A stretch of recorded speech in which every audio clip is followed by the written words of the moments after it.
Congrats, that's successful. All right. Okay. All right. Some of your legs get up there. There you go. Oh, you don't have to get up. Oh, you're so sweet. We'll make it. I'll hover around that. Oh, they'll hover around. Okay. Yeah, this is a good idea. All right.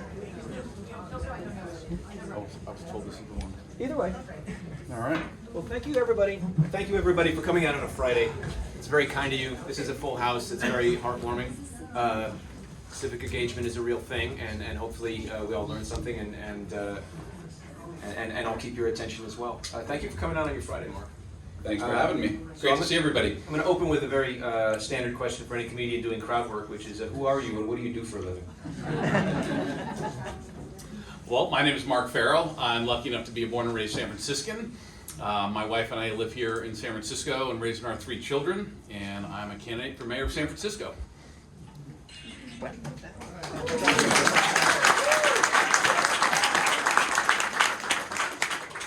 So, Mark, when we spoke last, just after the 49ers lost the Super Bowl, unfortunately, you used a phrase that stuck with me. You said, "I have seen San Francisco crumble." Yeah. You're from here, as you intimated. You've lived all your life here. You and I are roughly the same age. I remember some extremely chaotic times in our youth. When you were a kid, you knew that if the ball went off the soccer field, the beach chalet field, into the bushes, you did not go get it. I'm wondering, when did the city start to crumble? What do you mean by that? So, you know, I think about it as an adult, and you're right. When you're a child here growing up in San Francisco, you have experiences. You know, I think about often, people have asked me, what's the best part about growing up in San Francisco? And as I think back to my childhood, it's really the fact that I grew up with people of every ethnicity, religion, race. They were my best friends. And I didn't know any better. I thought that was normal. And it took me leaving San Francisco to realize that this is really a unique place to grow up. And that's a unique part of our ethos here in San Francisco, and it's something that I really value why we're raising our children here in San Francisco. And I love the fact that, you know, we're a Catholic family, that my children go to bar mitzvahs and bat mitzvahs and celebrate Diwali. I mean, these are things that are just incredibly unique about San Francisco that I don't believe children get to experience everywhere and think that that's normal. So as I think about San Francisco, there's so many things that are unique. But as I think about what's happened recently, I think about more in my adult time frame, if you will, and certainly my time in City Hall, my 7.5 years in City Hall, very proud of what we had accomplished. And I spent 7 years as a supervisor, 6 months as mayor, and when I left City Hall, I left with a huge smile on my face. Because I left because I was going to spend time with my children. Our children at the time were 5, 10, and 12, and it was the right time to be home with them and coach their teams and travel with them. But we left San Francisco in a really different, much better place, in my opinion, than where we are today. And when I say I've seen our city crumble, it's really the fact that public safety has never become a bigger concern than it is today. I would suggest the conditions of our streets, whether you think about the homeless or those suffering from drug abuse and drug addiction on our streets, have never been worse. And our economy has absolutely never been worse in modern history. And we are once again the butt of jokes across the country. And it used to be that you would travel, whether it be for work or personally, and you would say you were from San Francisco, and it was met with a sense of awe, a sense of wonderment, even envy. And today you get, you know, are you okay? And what's the problem out there? And I've gotten it traveling abroad. I've gotten it on college tours with my daughter. And, you know, it doesn't have to be that way. And so as I think about San Francisco, that's what I think about principally in terms of where we've come over the past few years. How much of this is circumstance? How much of this would you place the blame on the current leadership, Mayor London Breed? I think it's plain and simply failed leadership. Please explain. Sure. So let's tick them off one by one as I think about the major issues. Public safety. When I was in office before, I was the longest serving budget chair in our city's history. Mm-hmm. I partnered with Mayor Lee at the time, and then after he passed away when I was mayor, we grew our police department to record staffing levels. We were at over 2,300 officers. And we did it by a combination, and truly the force behind that was our police academy was running basically 52 weeks out of the year. And we were drawing over 50 recruits per academy class. We were literally turning people away at the door. And it is not rocket science to take a look at that and say, and you can argue and dispute, is 2,300 the right amount of officers? We can have that discussion. But you can also say, if we believe this is the right number or in the zone, on average, we know this many people retire each year, this many people leave because of they're injured or other reasons, and therefore you need to replenish this many people each year. We haven't done that.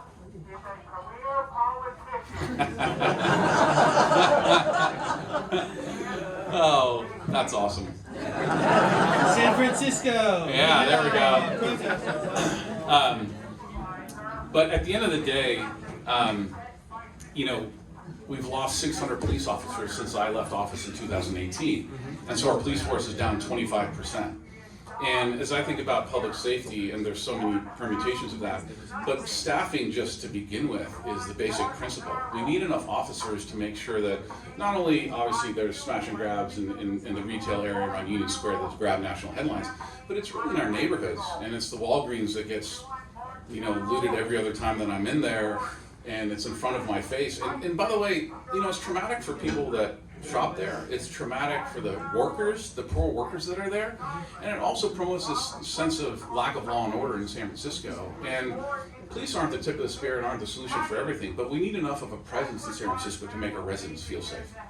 Now, in February when we spoke about this, regarding public safety, you told me Mayor Breed can throw out all the statistics she wants. I encourage everyone to walk or drive across San Francisco and ask people how they feel.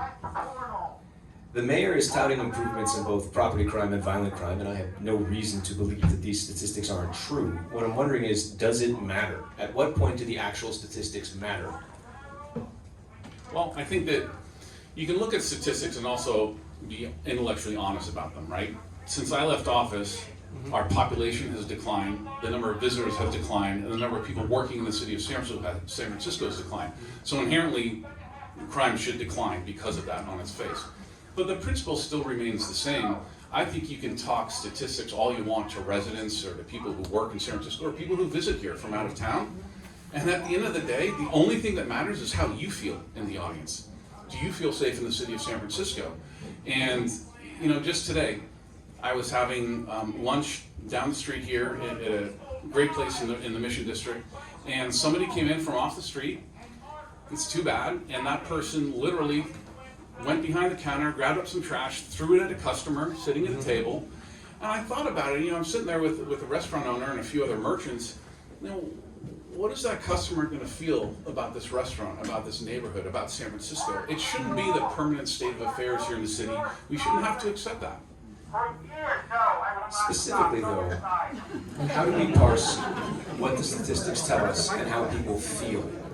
And at one point, it's... I think he turned up his microphone.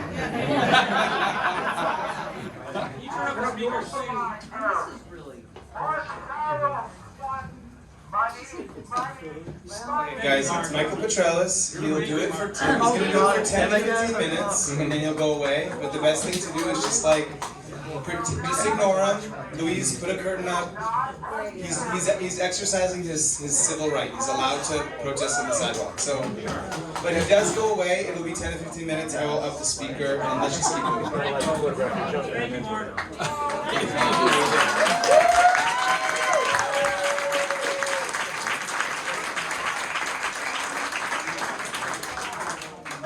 So let's stay on this subject. Yeah. In our loud voices here. Is this better? Yeah, this is All right. So at Mission Local, our data maven Will Jarrett and I crunched the numbers, and we found in recent years that higher headcounts in the police department did not directly correlate with either a higher arrest rate or a lower crime rate. And certainly I take your point that there may be an event horizon on staffing that if you go below it, things go very badly quickly. But simply adding officers does not seem to correlate as a solution in and of itself. So in addition to more officers, what else is necessary? That's a great question. Look, I don't know where your data or what years you were covering, But think about Going back about the last decade and change, not ancient history. Yeah. not necessarily the last few years. You were involved. Okay, fair enough. Sonny Jim Rolfe was not. This is Fair enough. Look, as I think about the last few years in particular, right? We had in the city of San Francisco, we had a district attorney, Chesa Boudin, who had a very different approach to law enforcement and to prosecution.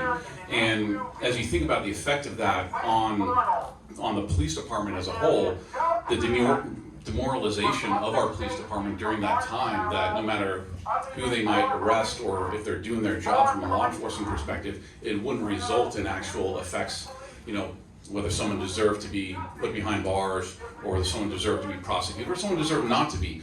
They had zero confidence that that would be part of the equation. And so what you saw is a real demoralization of our law enforcement personnel within the department.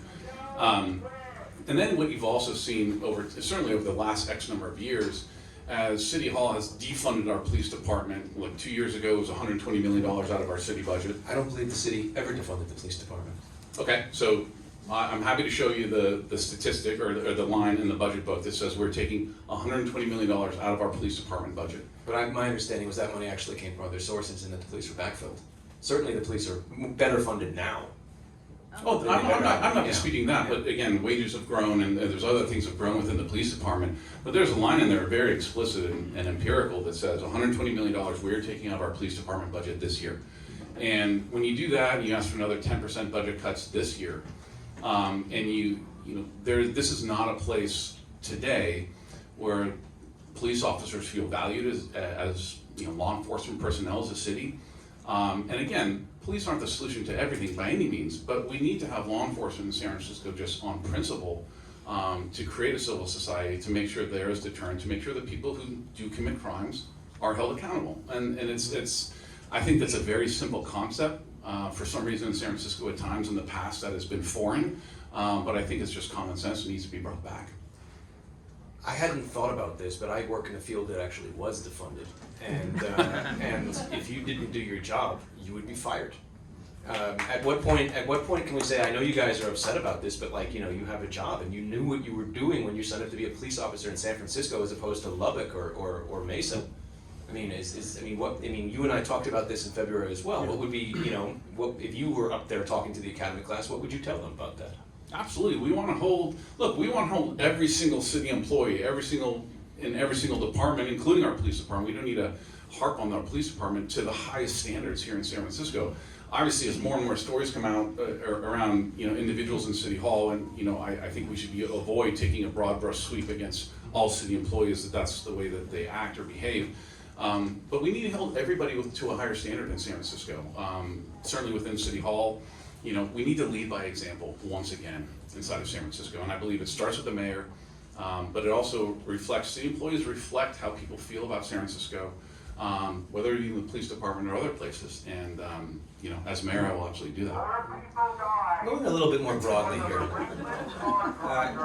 He's still here, Manny. He's got nowhere else to go. So, I know that you would portray yourself as the competent and experienced moderate politician as opposed to the mayor who I think you would portray as incompetent and Daniel who you would say is inexperienced. Separate and apart from this, which I don't see disagreement from you there, how would you differentiate yourself from the mayor policy-wise? I have always pushed back on people who say that politicians in San Francisco are all exactly the same, and if you find yourself in the back of the same bar in Alabama, you'd all be friends. I don't think that's very accurate. How would you say that you are policy-wise different than the mayor? I think what you can look at is, for me, when I talk about, as I view the top 3 issues in San Francisco around public safety, around the conditions of our streets and our local economy, you look to my track record and my history. When I was in City Hall before, I voted, along the lines of these issues. Again, growing our police department. When I was mayor, we took out all the large 10 encampments in San Francisco. We invested in our local economy. Look to my track record in terms of a true north of what I would continue to do.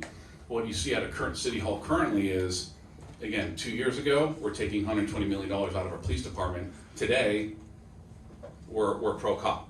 For the longest time, for the last 6 years, we focused on harm reduction on the streets of San Francisco with people suffering from drug issues and fentanyl. We have a record number of overdose deaths on our streets year after year here in San Francisco, and all of a sudden a few weeks ago, I don't like harm reduction. So, you can say anything you want today, but what I would suggest is a track record and a consistent track record to really evaluate who that person is, what they believe in, and what they will do when they're in office. I'm going to veer away from police stuff up and back to it.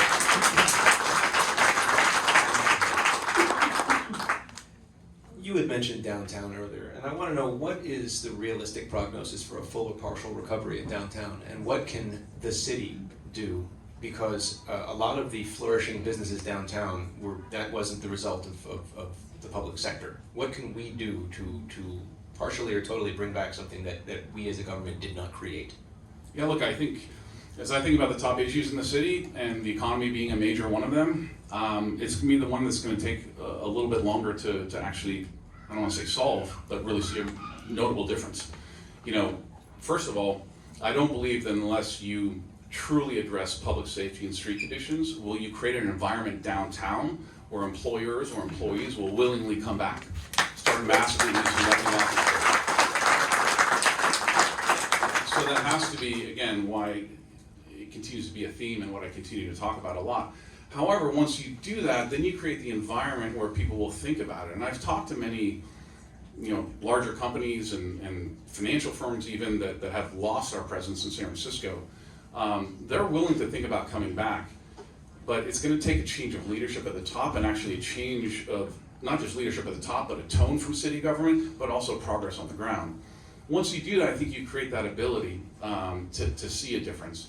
Look, the future of downtown, as its core, has to be, if I leave you with one word, is diversification. We were over-reliant on the tech industry. To the point where everyone wore the same vest, yes. I'm glad I didn't wear mine tonight, by the way. So we were over-reliant on tech, and the tech industry was the most prone to work from home, on a continual basis. So what we see is a downtown that is a veritable ghost town right now. Whether it be, on a Friday or on a weekend, it's actually quite scary. I drove down there the other day, and I worked downtown for 5.5 years at 120 Kearney, the high-rise coming out of Crocker Galleria. And to see, when you go downtown and to visit and to drive down these streets or walk down these streets, and you see places that you used to frequent all the time, but they're boarded up, they're no longer there, and the Crocker Galleria used to be chock full of places and food places and buzzing, and there's one store open in the entire place. And they're trying to evict it. What's that? Yeah, exactly. So, we have to be, in my opinion, the future has to be about diversification. It has to be about refocus once again on hospitality. You think about the traditional around food service, around hotels and lodging. A lot of that is tied to conventions. In San Francisco, if you understand, certainly restaurants and lodging down there, where they're making their money, these buyouts from big conventions, that sustains them most of the year. So it, again, correlated back to convention time, public safety, street conditions. When people are pulling out of San Francisco, it's not because we've lost our beauty. It's because people don't want to come to the downtown core and visit there because they don't feel safe. But this is something that happened before things went downhill quite so dramatically as they have. I mean, there were always stories about conventioneers, being appalled by conditions downtown. Sure, but not to the volume, if we're being honest. Exactly, Not to the volume. and they would leave and they wouldn't come back, and it would be a drop in the bucket. But I'm wondering also here is that San Francisco's public sector did not create the tech-heavy downtown. That was who could afford those offices. This was market forces. How do we, as public sector, fix things that we neither created nor broke? Yeah, sure. So again, we have the conditions that as they are now. Again, to me, public safety, street conditions, job one. Second of all, diversification. But third, within that, we have to use the power of tax incentives to bring companies back to the Glad you brought that up. Thank you. Yeah, happy to do that. We did it with mid-market with Mayor Lee and the Board of Supervisors, and I believe it was 2012 that we did that. Was labor that ultimately the Twitter tax break, but it worked, but it didn't work. We learned our lessons as well. We allowed Twitter to bring a Silicon Valley model campus up to San Francisco, so we had an in-house gym, an in-house cafe, in-house dry cleaning. Well, that didn't help the surrounding neighborhood. And so if we do this again, we have to do it in a much different, much smarter way. We have to make sure that we support our small businesses in the surrounding neighborhoods. We have to bring those sandwich shops, those coffee shops back. All the places that were unique to downtown San Francisco, we have to bring that back. And so we have to do it in a smarter way. And it also has to be tied to a certain amount of days back in the office per week. One of the things I think is super clear right now. City Hall in San Francisco only is at work 3 days a week. Just that. First week I'm in office, 5 days a week, we're back. Just that. We have to lead by example inside of City Hall if we want other people back. So if you go on Mission Local, you'll find that we were able to more or less determine this because the city is buying much, much less toilet paper now. Is that really the metric? Yes, that is the metric. That's investigative journalism at its finest there. But you know where they're buying lots of toilet paper? At the airport. Okay. The airport is now 80% of all the toilet paper we buy as a city. So you could win a bar bet on that one for sure. Absolutely. What would Mayor Mark Farrell have done about Macy's closing? Oh boy. So let me take a step back as I think about Macy's. Assuming they gave you a heads up. Well, here we go. So as I think about Macy's, the announcement the other week, and as I think about Nordstrom and San Francisco Center last year, probably to me the most amazing thing is it caught the mayor's office off guard and City Hall off guard. Well, what does that tell you? Okay. So what it tells you is that the mayor's office does not have relationships with the largest building owners in town, the equity behind them, the debt behind them, the largest tenants in town. If I was mayor, my answer is that wouldn't have happened. If people are saying, hey, look, I'm going out of business, first of all, you have the email trails, right, of all the complaints around public safety and stealing over the course of months and months that were unheard of or just unresponded to out of City Hall. That led to a lot of this stuff. But then what you do, if you really do come to that situation, you bring everyone around the round table and you say, listen, let's all figure this out together. The proverbial, it's not this simple, but to say, we don't leave the room until we figure out a solution comprehensively, and we come forward as a city saying, look, if this is going to happen, it's unfortunate, but here's what we're going to do going forward. Instead, what we heard was, week 1, we're going to build science labs. Week 2, we're going to build housing. Week 3, it was a UC campus, and then it became a soccer stadium. Yeah, the soccer stadium. Look, at the end of the day, this makes San Francisco look really disorganized. We are throwing spaghetti up against the wall publicly about what we're doing with one of our largest, most iconic shopping centers inside of our city. And it's just not, that does not provide, bottom line, confidence, not only to residents, but to people who are thinking about investing in the city of San Francisco, that we have our act together. We have to do better. We have to have a mayor that is outwardly engaged. Because how bad it's gone right now, I think it's more important than ever to have someone with my background in the private sector for 20 years that can actually engage with the business community and will engage with the business community to bring jobs back to our city. Because I believe unless we are aggressive with that, it is not going to come back on its own. We are not in that situation anymore. And when I hear that sometimes, oh, it'll come back, like a magical pixie dust, it won't here in San Francisco. We have entered a precipice in a really dangerous spot in our city's history, and I think unless we're aggressive about it, we're going to lose downtown forever in a potential way. Has there ever before been a mayor of a major American city who was a venture capitalist? Would you be the first? I don't know the answer.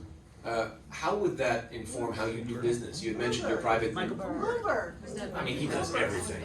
Yeah, that's true. He started Bloomberg as a company, and he's invested so much. He's invested much more than I have. I should hope. And New York City is 10 times bigger, so there you go. But how would your private sector experience? How would this work? Sure. I'll they return your calls. How does this work? I'll give you a clear example. 2 of them, for instance. I think that as we look at our budget over the next 5 years, right now it's a projected $1.5 billion budget deficit in 5 years. Okay, that takes into account 31% vacancy rate downtown. It's not. But it's 36% and growing. Mm-hmm. So it's going to be worse. And those are just people that might just be writing out a lease and really aren't in the office. We're not talking about sublease issues, right? Mm-hmm. So it's going to be worse. And I think right now, more than ever, having a mayor come in with a finance background is super, super relevant to our city and for our future to deliver services to residents, no matter what you care about in San Francisco. Because there are going to have to be tough choices that are made. When I was chair of the budget committee, passed a law that said if we were starting to get revenues because of transfer taxes downtown that exceeded what our projections were. And so I created a law that said if we're over 105%, of our projected revenue for a year, we have to put 75% of those dollars into a reserve. We put over $500 million into a reserve during my time as budget chair and as mayor because of that law. That entire reserve has been spent down over the last few years. Financial capacity to be able to really lead on a budget as opposed to just sit back and take staff recommendations, I think is super important right now. So I would argue that in terms of a private sector background in mind. But I'd also say, as you think about as an investor, you know, I've talked about the police chief, and Chief Scott's a very good man. And, you know, at the end of the day, the average tenure of a police chief in the US is 3 years. And he has been here for almost 8. And as I think about investing in companies over time, if you have a head of a company that has arguably not been able to perform its function, that has lost staff, that has lost budget and can't recruit, that person has to be replaced, not because they're a bad person, but because we need this department or this company to function. And as I think about the police department and the function of that police department in terms of the lives of San Francisco residents, that has to happen. And this isn't jobs for life. We have to hold department heads accountable for doing their jobs. And so having a little bit of that approach from the outside in the private sector, I think matters. So you've naturally dovetailed with where I was going, which is the same question I asked Daniel Lurie and Supervisor Safai, which is who would you replace? You clearly said that, you know, that not personal issue, but Chief Scott, it's time for him to ride to the sunset. Who else? Well, let me put an early plug in for 2 measures that'll be on the ballot in November around charter reform, around the commissions and the mayor's power. Right now, the mayor has very limited ability, if you look at the charter, to actually fire department heads or hire them. No other mayor had problems with this, Mark. Oh, hold on a second. However, the current mayor does. Yes, can you imagine Willie Brown saying, if only not for my own appointee? Which is exactly why we need leadership back in City Hall. However, in the absence of that, for a fully functioning city government, if you want our charter to actually operate the right way, I believe that we need these charter reform measures, because the mayor, if you want to hold him or her accountable truly, we should have a system where they hire and fire their department heads, plain and simple.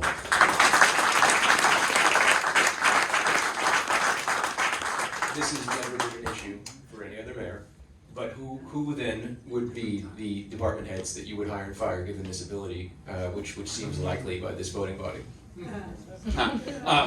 So the second person that I think really needs to be revisited is the head of the MTA.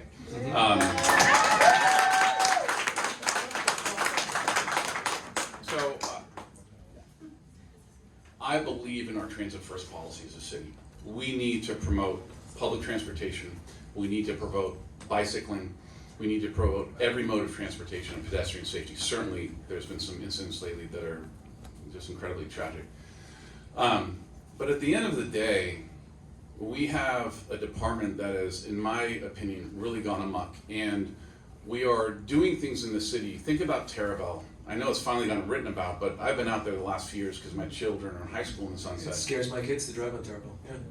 Well, there you go. But also, you know what's been happening?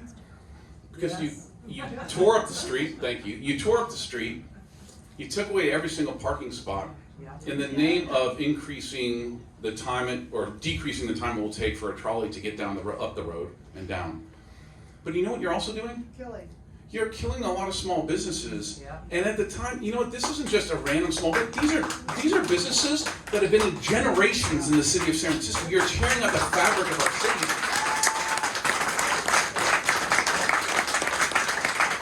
And I plain and simply think that needs to be taken into account when we do these projects and we think about how we're tearing up our streets, how we're trying to re-landscape our city sidewalks and our streets.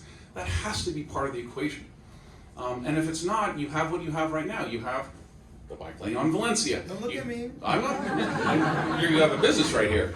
But you have these things with, without taking into account really not just kind of our transit first policy, but all the other effects of what you're doing. So Tumlin should be looking for other places as with Chief Scott. Who else? I think that's about enough right now. Well, maybe Jeff can give Chief Scott a ride. Harrisburg. So that leads to another. You bring up the incident in West Portal, the tragic loss of an entire family. How do we juxtapose a desire for safer streets with your stated desire to bring cars back to Market Street? Is this not counterintuitive? Not at all. Market Street hasn't been safer statistically since we took cars off Market Street. So, look, I think it's a complete misnomer, and it makes zero sense to actually empirically from a safety perspective. The reality is I talked about Market Street. You know, the week before I launched my campaign. Oh, but I feel safer. Okay. The week before I launched my campaign, I was at the cable car turnaround at the foot of Powell Street with the New York Times. Wanted to do a story, and the photographer was from out of town. So of course they took you to the cable cars. The turnaround. Mm-hmm. Yeah. That because we met for coffee nearby, and we walked there, and you know the cable car turnaround there at the foot of Powell was always chock full of people. Boy, what a vibrant part of San Francisco. Drums beating on the side, you know, tourists quite a bit, people walking around, vibrant, full of people. It was an utter ghost town. I mean, scary on a weekday afternoon. I'd never seen that in my life. And you look up Powell Street, it's scary. It's just literally vacant, like something went off here in San Francisco. And if you look up from there up to City Hall, it's really scary, kind of what the street looks like. Mm-hmm. And then you walk from there down to the Ferry Building. It's scary for a different reason, because the amount of vacancy and for rent signs, I have never seen that in my lifetime here in San Francisco. And you know, we can pound down ideology all we want in San Francisco, but I think what we've seen, to me, in the elections of the school board recall, the DA recall, even the elections the other Tuesday, is San Francisco's moving away from let's just be ideological, this left and right, progressive, moderate, let's just have common sense again. And at the end of the day, we have to admit that taking cars off Market Street, it's not a panacea, but why do we do that? We have models, iconic models around the world. We have the Champs-Élysées, we have Las Ramblas in Barcelona, we have the major avenue in Rotterdam, where you have pedestrians and wide sidewalks and cafes, you have bicycle lanes, you have cars, and you have public transportation. We can do it here in San Francisco, but we have to use common sense once again as a city government as we think about our residents and our streets.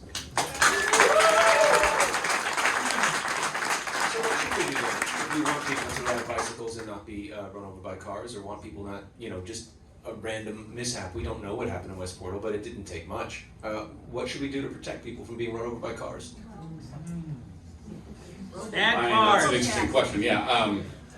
Look, I'm confused on how to answer that to a degree. Look, we have to continue to promote Vision Zero here in San Francisco. We can't achieve it. We have made zero strides in it here in San Francisco. And you know, at the end of the day, we have to promote public transportation and transit first. We have to promote bicycling here in San Francisco. But I also think about it as a city from a public policy perspective. You know, we have to be very granular about every single intersection. We have to be very granular. West Portal, for instance, I know for a fact, because I have friends in the area, they have sent multiple emails into city government saying this is a dangerous intersection that have been not heeded.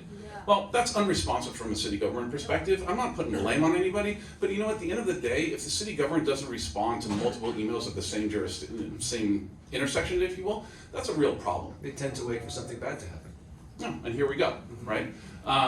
And so, you know, we have to do better, but also we have to be mindful that the landscape of San Francisco is going to be pedestrians, it's going to be bicyclists, it's going to be people riding their cars, and it's going to be people in public transportation. We can't accommodate all of it. And this was, sorry, as a parent of young children in the house, that's incredibly tough to see. So let me ask you about something completely different here. You've been asked before, but I'll ask again. Would you, as Mayor Mark Farrell, have vetoed Aaron Peskin's downzoning legislation for North Beach? And I need you to speak loudly so the people in District 2 can hear you. Yes. Can you jive this with the landscape of District 2? This is not about housing per se. This to me is about sloppy legislating inside of City Hall. We have, last summer, density increases that everyone agrees upon. We come a few months later and say, whoops, I didn't mean that. We're going to density decrease, essentially downzone. A, that's sloppy, and B, what that does is, and what we have to figure out from a housing perspective, is how to get the state with a bullseye off of our back. And when we see the state, and we have certain people talking about suing the state because they can't enforce these laws against us, we start actually downzoning, if you will, but it's really around density, de-densifying neighborhoods. The state of California, don't pretend for a second they're not looking at us right now and waiting to throw the hammer on us and to take away any local control. So what would you do about development in the districts that have not traditionally seen dense development, which would, by my count, be 1, 2, 3, 4, 5, 7, 8, and 11? Look, I think that the housing plan right now that's in front of the Planning Commission is absolutely insane. I do not believe that we need to upzone every single neighborhood in San Francisco. A, we don't need to satisfy the state housing goals and requirements, and B, it's the wrong approach.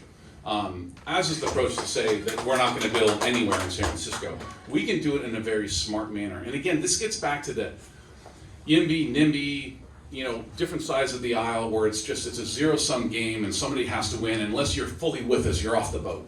That doesn't make any sense to me. Where's this common sense once again? You know what we can do to satisfy these 82,000 units we're required to have? We can upzone the financial district, where we actually have high rises and people who move downtown to San Francisco, because it has to be housing and residential has to be part of the future of downtown, talk about diversification. We can upzone that neighborhood. People have no expectations of a quaint neighborhood or a street like Valencia downtown. They have the expectation of high rises. You do that, you unlock things like state tax increment financing. You start to allow things to pencil out from a developer perspective, and you can get those 82,000 units by upzoning areas of San Francisco that are already high rises, and you can also allow in other neighborhoods density in a box, things like that I would fully support. What do you mean by density in a box? So where you're not raising height limits to a maximum amount, you're allowing more density within the existing zoning. That's something that we can do in San Francisco. We can do it in a smart manner without creating these massive, crazy fights, neighborhood versus neighborhood. Why not build smart? Why not actually take a step back and think about it? Satisfy the state housing goals, but don't change the landscape of San Francisco and ruin what we have.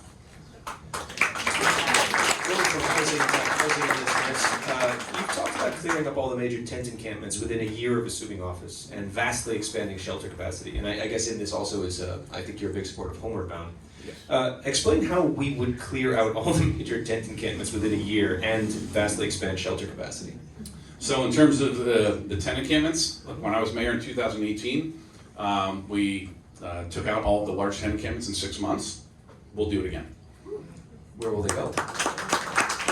So as happened in 2018, we focus on these individuals as human beings. We treat them with compassion because they are sons and daughters and mothers and fathers out on our streets. And we need to do that and have that as a first principle. So we offer them shelter and housing. And we focus on that.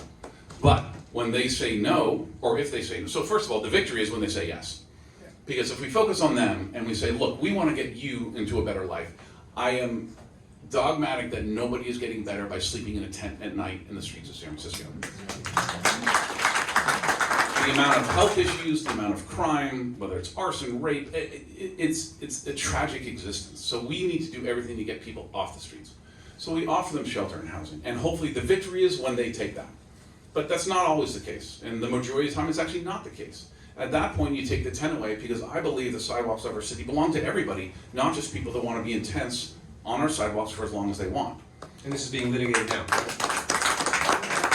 Part of it now, I would argue our city is not being aggressive enough using the laws at our disposal that exist no matter what the current holding is, even those from the US Supreme Court right now, that we have to be really aggressive about this policy. Again, having people sleeping in tents on the streets of San Francisco to me is not humane, it's not progressive, it's not compassionate, it's not all of the above. Neither is letting people continue to die from fentanyl on our streets and the 10 million surrounding areas. We have to take a different approach. I'm going to go to some of the questions here from the audience. A lot of these are very good questions, but I guess I should have said it. Brevity is the soul of wit. It's very hard for me to read a lot of these and listen to Mark. This one says, what makes you believe that addicts who are no longer have access to GA funds will not turn to crime as a way to fund their addictions, increasing the safety threat to other residents? Look, I think people who are suffering, unfortunately, from drug addiction on our street right now, many are resorting to crime. I think that exists right now. And it's part of the issue for our city. It's Again, as with the homeless, let's focus on these individuals though first. Let's have that as a first principle. We are letting them, through this harm reduction approach, die on our streets in record numbers every single year. Fentanyl has changed the game, and we are treating it like the drug crises of 10 and 15 years ago. We're literally handing out drug paraphernalia on the streets of the Tenderloin right now through city nonprofit workers, watching people take that tin foil, go across the street, smoke fentanyl, and pass out on the corner. At the same time, City Hall saying we're going to arrest them for drug use. Makes no sense. I'd like to ask you about that, because that is the mayor's policy, is to arrest people for drug use, and very little has come of it, other than marching people down to 850 Bryant for a few hours. Even the district attorney said this is not productive. Would you continue to do that? Look, I think it's a tool and tool shed, but not in the manner we're doing it right now or how we're talking about it. Let's focus on intervening in these people's fentanyl high and the fentanyl fog that they're on.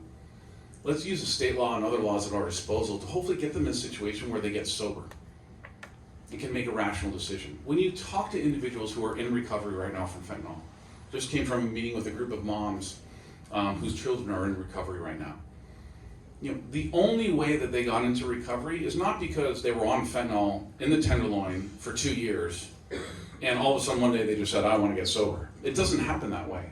There was an intervening incident where they were sober for a few days perhaps, and they actually had a chance to make a different decision about their lives.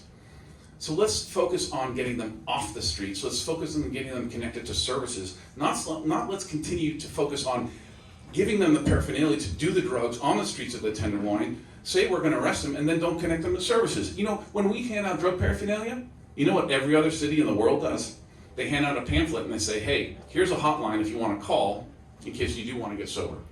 We don't even do that. We just hand out tin foil and say, be on your way. Do we know how many people call that and it's a successful outcome elsewhere? I mean, it does seem that people who use drugs know that they don't have to use drugs. I mean,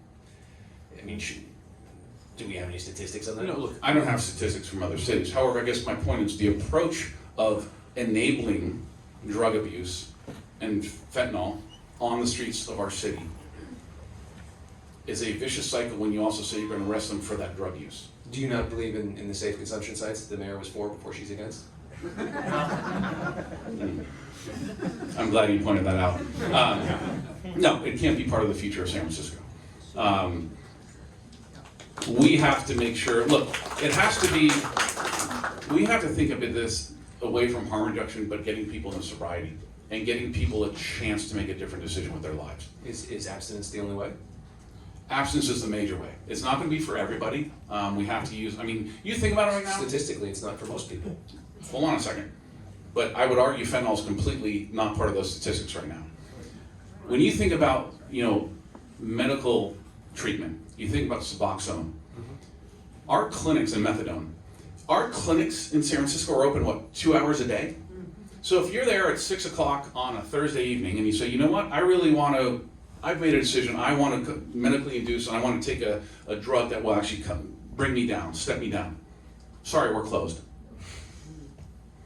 That we don't have 24/7 treatment on demand in San Francisco is horrific. What are we doing? Like we have to have every available option for people to meet them where they are. I do think sobriety, ultimately, you talk to most folks, that's the way that you're going to get results. It might not be where they initially start out, but the fact that you can have somebody that says, you know what, I've made a decision. I'm going to get better. I'm going to do something different with my life. But we don't have a place where we can medically treat them. Come back on Monday. Yeah. Not only come back on Monday, but on Monday, we're going to start the 5-day cycle to get you intaked. That's crazy. We have to capture them when they're willing to make a different decision and actually give them a chance for a better life. That would be my approach. Another question from the audience says, I saw your proposal to require treatment of people who have overdosed twice and been brought back to life twice by Narcan. Please elaborate. Sure, there's a state law all right, let's take a step back. Right now, if somebody is overdosing on the streets of San Francisco and a city worker or many other people have Narcan, if a city worker administers it, the result is the city worker goes in one direction, the individual who's hopefully now surviving goes in a different direction, they can encounter each other 12 hours later, a day later, it doesn't matter, same thing will happen again. This is circular, it makes no sense. State law allows you to take an individual, actually on the first time, into a 72-hour psych hold, get them sober, connect them to services, and hopefully inject that incident where they have a chance to get sober and get connected into service and have a different choice in life. We don't do that right now. And to me, that's just one of those incidents and one of the tools at our disposal that we can use to actually encourage people and get people off of that fentanyl fog and again, hopefully get them onto a different life. I can't say this time and time again enough. It is not humane, progressive, or compassionate to allow people in record numbers every single year to die on the streets of San Francisco. Over 800 last year. And COVID, we did an amazing job. We had, in terms of the death numbers, we had what, around 100 or a little bit less? I don't know off the top of my head, but it was pretty low. But last year was over 800 people dying on the streets of San Francisco because of drug overdose. That's unacceptable. So I'm going to ask you a question. I only learned yesterday. Does anybody know how many votes you get to cast for mayor in November? 3. No? 4. It is 10. It's like the old commercials for like, do you know how much fiber it would take to get your bowl of cereal? It is actually 10 votes. 10 votes. So I'm not going to ask you to name a top 10, but who would be your 1, 2, 3, 4 right now, assuming you are number 1?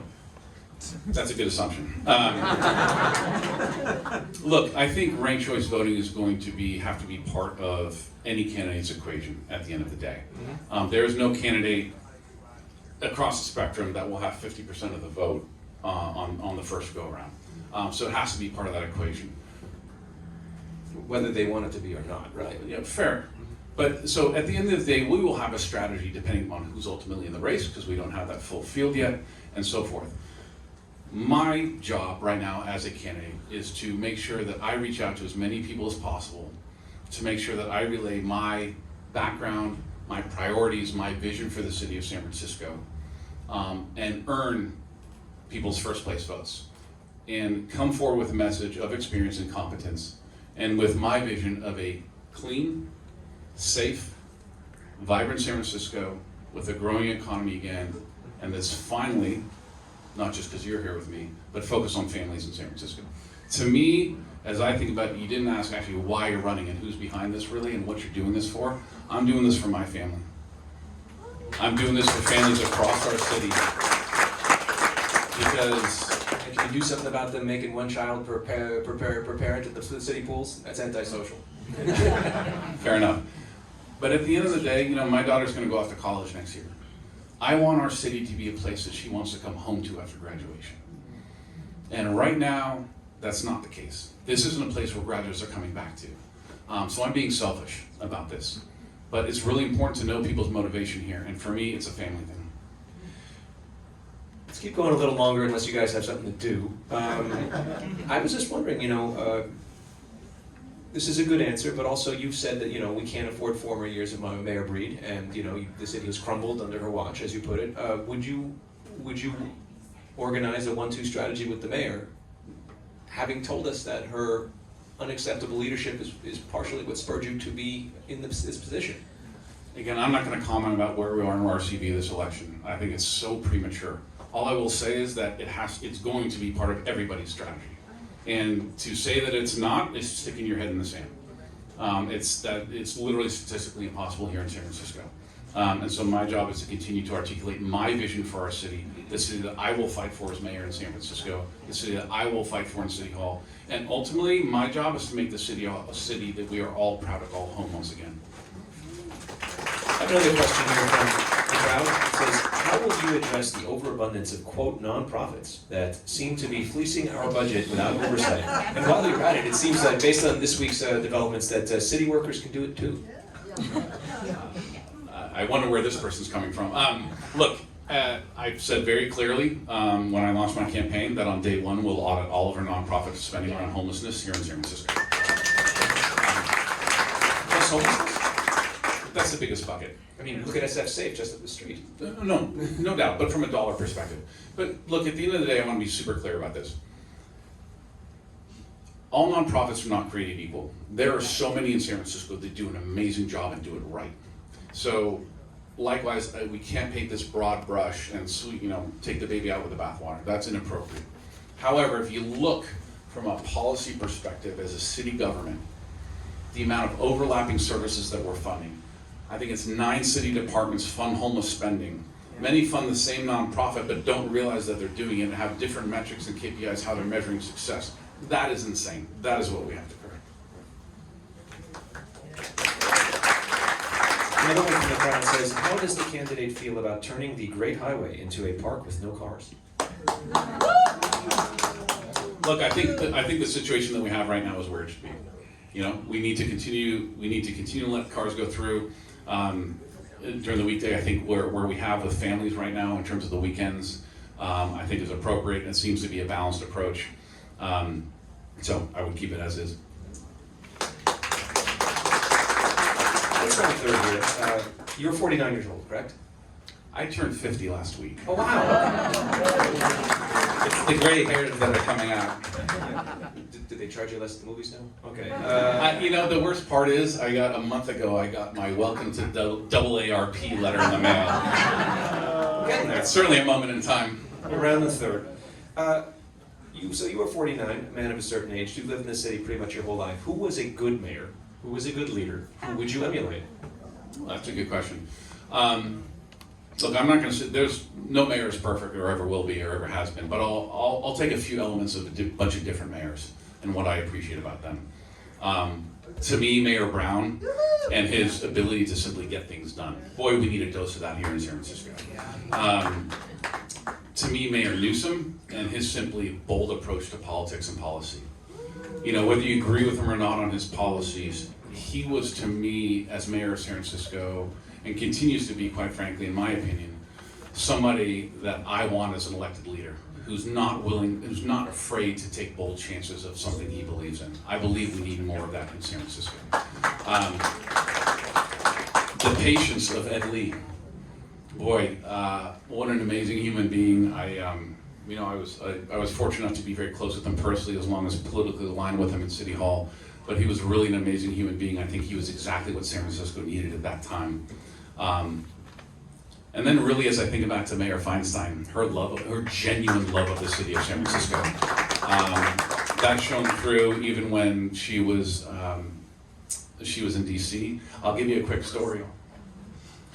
I was lucky enough when I was in grammar school to visit the mayor's office in 2nd grade. And there were pictures that were taken, older pictures. And when I became mayor, one of the parents of my 2nd grade class mailed me the pictures of us inside of City Hall in the mayor's office with me and my, very young, looking up at Mayor Feinstein with our class. And I framed that picture and I put it on the credenza in the mayor's office. On when we celebrated St. Patrick's Day with the Irish flag raising in City Hall when I was mayor, Senator Feinstein came into my office. And I showed her the picture. And we spent a few minutes talking about it. And her chief of staff came to me and said, "Hey, can I get a copy?" And what I learned later was that she actually took that picture and put it on her desk in Washington, D.C.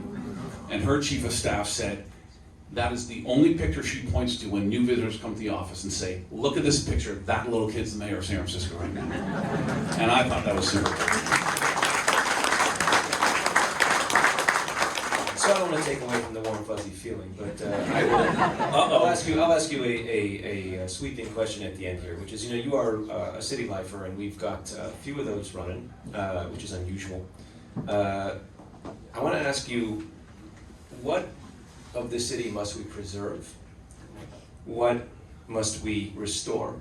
And what must we change? Preserve, restore, change.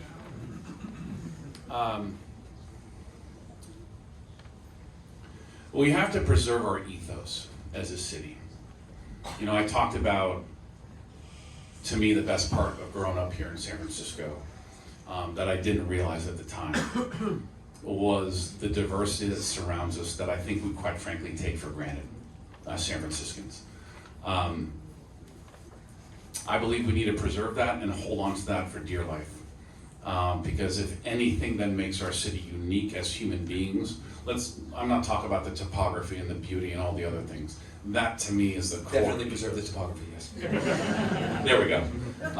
But that to me is what we need to preserve, for sure.